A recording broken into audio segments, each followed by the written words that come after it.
Hello दोस्तों, नमस्कार। नौकरी तक यूट्यूब चैनल पर आपका बहुत बहुत स्वागत है। केंद्र सरकार द्वारा सेना में हाल ही में अग्निपथ योजना लॉन्च की गई है। इस योजना के विरोध में ज़्यादातर युवा आंदोलित है। आज अपन इस वीडियो में दुनिया भर में किस किस देश में अग्निपथ जैसी योजनाएं लागू है और उनको क्या फ़ायदा या नुकसान हुआ है, इस बारे में आज संपूर्ण चर्चा करने वाले हैं। दुनिया के 30 से ज़्यादा देशों में लागू है अग्निपथ जैसी योजना। 10 देश ऐसे जहां युवक और युवतियों के लिए सेना में भर्ती होना है जरूरी। केंद्र सरकार द्वारा सेना में भर्ती के लिए अग्निपथ योजना को लेकर युवा पूरे देश में बवाल मचा रहे हैं। योजना के मुताबिक सेना में 4 साल के लिए युवाओं की भर्ती होगी, जिन्हें अग्निवीर बुलाया जाएगा। योजना के तहत किए गए 25% युवाओं को भारतीय सेना में 4 साल के बाद आगे बढ़ने का मौका मिलेगा, जबकि बाकी अग्निवीरों को नौकरी छोड़नी होगी। अग्निपथ योजना की घोषणा के बाद से देश के कई हिस्सों में छात्र इसका विरोध कर रहे हैं। कई राज्यों में आगजनी, पत्थरबाजी की घटनाएं घटी है। भारत पहली बार सेना में कम अवधि के लिए युवाओं को भर्ती करने जा रहा है। भारत की तरह दुनिया के कम से कम 30 देश ऐसे हैं जहां कम अवधि के लिए सेना में भर्तियां होती है। लेकिन जरूरी बात यह है कि इन देशों में सेना में सेवा देना अनिवार्य है और इसके लिए कानून बनाया हुआ है। यह कानून कुछ महीनों से लेकर कुछ सालों तक का हो सकता है। वहीं कम से कम 10 देश ऐसे हैं जहां पुरुष और स्त्री दोनों को सेना में भर्ती होना अनिवार्य है। क्या है टूर ऑफ ड्यूटी? अग्निपथ योजना की तुलना टूर ऑफ ड्यूटी से की जा रही है। टूर ऑफ ड्यूटी दूसरे विश्व युद्ध के दौरान तब शुरू की गई थी जब ब्रिटेन में पायलटों की कमी हो गई थी। इसके बाद ब्रिटिश सरकार ने युवाओं को एक निश्चित अवधि के लिए वायुसेना में भर्ती करना शुरू कर दिया। उस वक्त नौकरी के लिए यह शर्त रखी गई कि हर पायलट को 2 साल में कम से कम 200 घंटे विमान उड़ाना होगा। इसे टूर ऑफ ड्यूटी की संज्ञा दी गई। तुर्की में 20 साल से अधिक आयु के सभी पुरुषों के लिए सैन्य सेवा अनिवार्य है। उन्हें 6 से 15 महीने के बीच सेना में सेवा देनी पड़ती है। ग्रीस में 19 साल के पुरुषों के लिए 9 महीने की सैन्य सेवा अनिवार्य है। ईरान में 18 साल से अधिक आयु के पुरुषों को 24 महीने सेना में नौकरी करनी पड़ती है। क्यूबा में 17 से 28 साल की आयु के पुरुषों को 2 साल तक अनिवार्य सैन्य सेवा करनी होती है। अब जानते हैं दुनिया की महाशक्ति और विभिन्न चर्चित देशों में क्या है इस योजना का रिव्यू। अमेरिका जैसे विकसित देशों में इस तरह की एक योजना पहले से लागू है। एक मीडिया रिपोर्ट के मुताबिक अमेरिकी सेना इसी साल फरवरी में 2 साल के लिए सेना में भर्ती का विकल्प लाई है।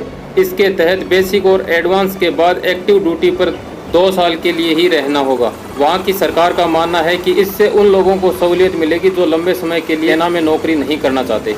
अमेरिका के इस नए शॉर्ट टर्म सेना भर्ती प्लान के तहत 2 साल की एक्टिव ड्यूटी के बाद आर्मी रिजर्व में अतिरिक्त 2 साल की सेवा देनी होगी। ब्रिटेन, यूरोप के उत्तर पश्चिम हिस्से में स्थित देश यूनाइटेड किंगडम, जिसके लिए ब्रिटेन या ग्रेट ब्रिटेन शब्द का भी इस्तेमाल किया जाता है। इस देश में भी युवा 4 साल के लिए सेना में भर्ती होते हैं। इस देश में नियमित रूप से 18 वर्ष से कम आयु के युवाओं को सेना में शामिल किया जाता है। यूके की सेना में भर्ती होने के लिए कम से कम 16 वर्ष का होना अनिवार्य है।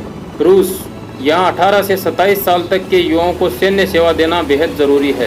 पहले युवाओं के लिए 2 साल था, मगर 2008 में इसे घटाकर 12 महीने कर दिया गया है। डॉक्टर, शिक्षक जैसे पदों पर नियुक्त लोगों के लिए इसमें ढील दी गई है।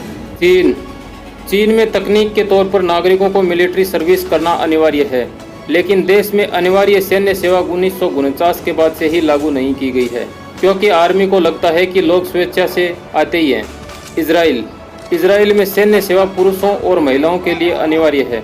पुरुष इजरायली रक्षा बल में 3 साल और महिलाएं लगभग 2 साल तक सेवा करती है। यह देश और विदेश में इजरायली नागरिकों पर लागू होता है। दक्षिण कोरिया में राष्ट्रीय सैन्य सेवा के लिए एक मजबूत सिस्टम बना हुआ है। शारीरिक रूप से सक्षम सभी पुरुषों को सेना में 21 महीने, नौसेना में 23 महीने और वायुसेना में 24 महीने की सेवा देना अनिवार्य है। उत्तर कोरिया में सबसे लंबी अनिवार्य सैन्य सेवा का प्रावधान है। इस देश में पुरुषों को 11 साल और महिलाओं को 7 साल सेना में नौकरी करनी पड़ती है। स्विट्जरलैंड में 18 से 34 वर्ष की आयु के पुरुषों के लिए सैन्य सेवा अनिवार्य है। स्विट्जरलैंड ने इसे खत्म करने के लिए साल 2013 में मतदान किया था। साल 2013 में तीसरी बार था जब इस मुद्दे को जनमत संग्रह के लिए रखा गया था। स्विट्जरलैंड में अनिवार्य सेवा 21 सप्ताह लंबी है। इसके बाद सालाना अतिरिक्त प्रशिक्षण दिया जाता है। ब्राजील में 18 साल के पुरुषों के लिए सैन्य सेवा अनिवार्य है। यह अनिवार्य सेवा 10 से 12 महीने के बीच रहती है। स्वास्थ्य कारणों के चलते सेना में अनिवार्य रूप से सेवा देने के मामले में छूट मिल सकती है। अगर कोई युवा विश्वविद्यालय में पढ़ाई कर रहा है तो उसे कुछ समय के बाद सेना में अनिवार्य सेवा के लिए जाना होगा। सीरिया में पुरुषों के लिए सैन्य सेवा अनिवार्य है। मार्च 2011 में राष्ट्रपति बशर अल असद ने अनिवार्य सैन्य सेवा को 21 महीने से घटाकर 18 महीने करने का फैसला लिया था। जो व्यक्ति सरकारी नौकरी करते हैं और वे अगर अनिवार्य सैन्य सेवा नहीं करते हैं तो उनकी नौकरी जा सकती है।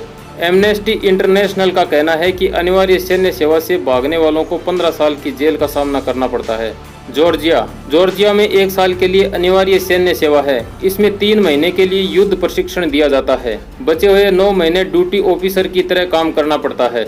जो पेशेवर सेना की मदद करते हैं। जॉर्जिया ने अनिवार्य सैन्य सेवा को बंद कर दिया था, लेकिन 8 महीने के बाद ही इसे साल 2017 में फिर से शुरू कर दिया गया। दोस्तों, दुनिया के अलग अलग मजबूत और समझदार देशों में इस प्रकार की योजनाएं लागू जरूर है, लेकिन भारत की तुलना इन देशों से नहीं की जा सकती, क्योंकि भारत में जनसंख्या अधिक है और एक मजबूत कानून का अभाव है, जिसके कारण युवाओं में इसका नकारात्मक असर पड़ने की ज्यादा संभावना है। मित्रों, अपन तो इसका अनुमान लगा सकते हैं, लेकिन इसका वास्तविक असर क्या होगा ये तो आने वाला समय ही बताएगा। उम्मीद करते हैं इस योजना का असर नकारात्मक न होकर के सकारात्मक ही हो, ताकि देश का ज़्यादा से ज़्यादा विकास हो सके और अपना देश आगे बढ़ सके। फ्रेंड्स, वीडियो में दी गई जानकारी अगर अच्छी लगी है तो वीडियो को लाइक करें, शेयर करें और इस चैनल को भी सब्सक्राइब कर लें, ताकि आने वाले इन्फॉर्मेटिव वीडियो की नोटिफिकेशन आप तक आसानी से पहुंच सके। मिलते हैं किसी नए शानदार वीडियो में, तब तक के लिए जय हिंद।